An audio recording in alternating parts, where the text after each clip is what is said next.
প্রথম প্রশ্ন, সম্বর হ্রদ কোথায় অবস্থিত? উত্তর হবে সম্বর রাজস্থানে অবস্থিত। তিনটে গুরুত্বপূর্ণ তথ্য, এটি ভারতের সবচেয়ে বড় লবণাক্ত আভ্যন্তরীণ হ্রদ। এটি জয়পুরের নিকটে অবস্থিত এবং লবণ উৎপাদনের জন্য বিখ্যাত।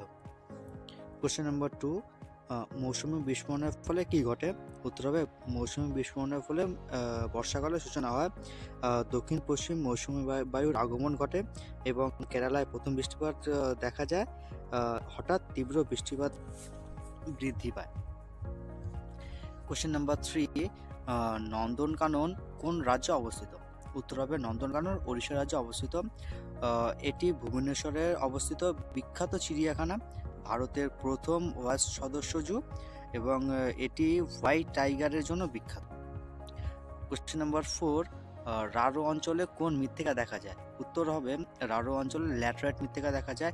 এই ল্যাটেরাইট মৃত্তিকা অ্যালুমিনিয়াম সমৃদ্ধ মাটি, এটি ভারী বৃষ্টিপাতে লিঞ্চিং তৈরি হয় এবং চা, কফি, বাদাম চাষের জন্য উপযোগী। কোশ্চেন নাম্বার 5, সুজাতা কোন ধরনের বীজ? সুজাতা একটি ধান বীজ, এটি HYV জাতের ধান, রোগ প্রতিরোধ ও উচ্চ উৎপাদনশীল একটি ধান বীজ এবং এটি পূর্ব ভারতের বেশি ব্যবহৃত হয়। কোশ্চেন নাম্বার 6, তুলো চাষের উপযোগী অঞ্চল কোনটি? তো উত্তর হবে তুলো চাষের উপযোগী অঞ্চল হলো দাক্ষিণাত্যে লাভাগঠিত অঞ্চল। এটি কালো মাটি, ব্ল্যাক কটন কটন সয়েল অঞ্চলে পাওয়া যায়।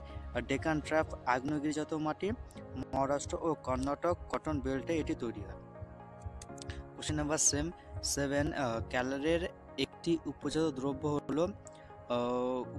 দ্রব্য হলো প্যারাফিন। এই প্যারাফিন ক্রুড অয়েল রিফাইনিং থেকে তৈরি, মোমবাতি প্রসাধনীতে ব্যবহৃত হয় এবং লুপ ফ্র্যাকশন থেকে পাওয়া যায়। কোশ্চেন নাম্বার 8, ভারত থেকে লৌহ আকরিক রপ্তানি করে কোন দেশ? উত্তর হবে জাপান। জাপানে লৌহ আকরিকের ঘাটতি আছে, তাই ভারত জাপান দীর্ঘদিন ধরে এই বাণিজ্য সম্পর্কে রয়েছে এবং বিশাখাপত্তনম বন্দর থেকে এটি রপ্তানি হয়। ভিলাই ইস্পাত কেন্দ্র, কোশ্চেন নাম্বার 9, ভিলাই ইস্পাত কেন্দ্র কোন রাজ্যে অবস্থিত? উত্তর হবে ছত্তিশগড়ে। এই ইউএসএসআর এর সাহায্যে স্থাপিত হয় এই ভিলাই ইস্পাত কেন্দ্র। ধুল্লি রাজহারা খনি থেকে আকরিক পাওয়া যায় এবং ভারতের বৃহত্তম স্টিল প্ল্যান্টগুলোর মধ্যে একটি। কোশ্চেন নাম্বার 10 এবং last question, Indira Gandhi national পার্কের পূর্ব নাম কি? উত্তর হবে আন্নামালাই ন্যাশনাল পার্ক। এটি 2003 সালে নাম পরিবর্তন করে এবং ওয়েস্টার্ন গেটস বায়োস্ফিয়ার রিজার্ভ এর অংশ এটি এবং হাতি, বাঘ সংরক্ষণের জন্য এই ন্যাশনাল পার্কটি বিখ্যাত।